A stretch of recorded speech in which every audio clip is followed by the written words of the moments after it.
आमचा बापा आम्हाला सांगतो मी आऊत आणलं तू आऊत आण, पडक फेसा आमचा तिथंच. आम्हाला नुसते भोपळे आशा दाखवल्या, तुम्हाला वसतिगृह देतो, आता हे साहेब इथं बसलेले, तुम्हाला अमकं देतो तुम्हाला तमकं देतो. आणि आम्ही म्हातारे झालो तरी व्हायना ते. आमचा किती देवार होतो हे आम्हाला माहिती आहे, कारण ट्रॅक्टर आम्ही घेतलेला असतं, तुम्ही नाही. त्या महामंडळात एखादा व्यवसाय उभा करायचा तो आम्ही केलेला असतो, दिलंय तुम्ही पण उभा केलाय आम्ही. ते बँकेवर इतकं घाण बोलत आहे आम्हाला, परतावा वापस नाही आल्यावर. याच्यात तुमची चूक नाही, ती सरकारची. त्यांना नीट आम्हीच करणार आणि आपणच करतो पठ्ठ्या त्यांना नीट, त्याचे नाही अडचण. ह्या परिस्थित्या सत्य आहेत. पोरांचे एवढे हाल होतात, मग ते वापस नाही आले की कॅरेक्टर खराब होत आहे.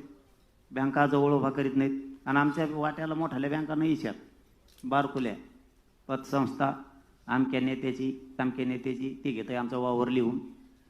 पण आमच्यासाठी ते घेतलेले 2 लाख 5 लाखाचं कर्ज आमच्या किती मानगुटीवर बसतं, नरड्यावर पाय देत आहे ना, ते आम्हाला माहीत राहतं.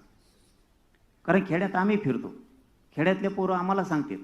तुम्हाला एखाद्या दिवस माझ्या नाही का, मी समजा एखाद्या दिवस घोडे लावतो, तुमच्यासारख्याला ते वाईट वाटतं, माझी ती चीड निर्माण होते. माझ्या समाजाचा आशेला लावलं आणि वाटोळं केलं म्हणून आम्ही तसं बोलतो.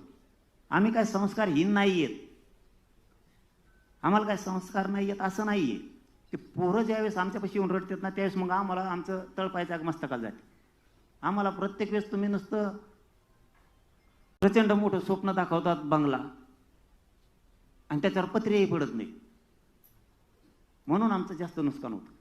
आमची जास्त अपेक्षा नाही आहे तुमच्याकडं म्हणजे आता राज्यातले तुमच्यासारखे सगळे आले, कुणी रिटायर झालेले असतील, कुणी रनिंग चालू असतील, यांनी ज्ञान पुरवावंच एवढी आमची अपेक्षा आहे. त्याच्याशिवाय पर्यायच नाही आहे. पोरं डेव्हलपच होत नाही आहेत त्याच्याशिवाय.